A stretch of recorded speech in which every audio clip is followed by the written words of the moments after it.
تحطمت صباح اليوم على مستوى قيادة توامة بإقليم الحوز طائرة من الحجم الصغير كان على متنها 4 بلجيكيين هم زوجان وطاقم الطائرة، مما أدى إلى مقتلهم جميعا.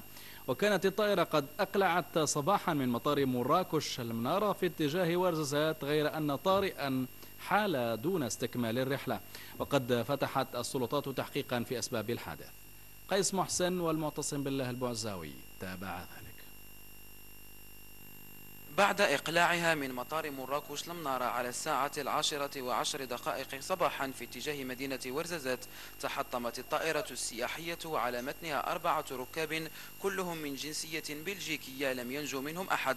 أسباب الحادثة لا زالت مجهولة، لكن وحسب قراءة أولية كانت نتيجة الرياح القوية التي تسببت في فقدان توازن الطائرة ثم تحطمها بدوار مزار. مع كامل الأسف في هذه المرتفعات هذو كيف تشوفوا دابا كاين واحد الرياح قويه، يمكن هي اللي تسببت ديال فقد ديال التوازن ديال داك الطائره واصطدمت بهذا الجبل هذا. عدد الضحايا هما 4، 3 ديال الرجال وواحد السيده. فور وقوع الحادثة تجندت كل المصالح والسلطات المحلية ورجال الوقاية المدنية من أجل انتشال جثث الضحايا، عملية وبالرغم من صعوبتها نظرا لموقع الحادث، غير أنها كللت بالنجاح بعد قرابة 4 ساعات من العمل المتواصل.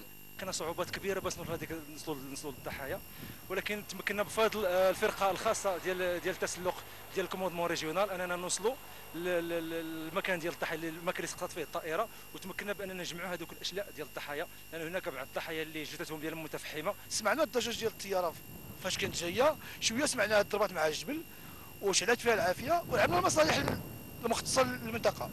للإشارة فسيتم فتح تحقيق لمعرفة الأسباب التي أدت إلى تحطم الطائرة في هذه المنطقة الجبلية التي تعرف هبوب رياح قوية طول السنة.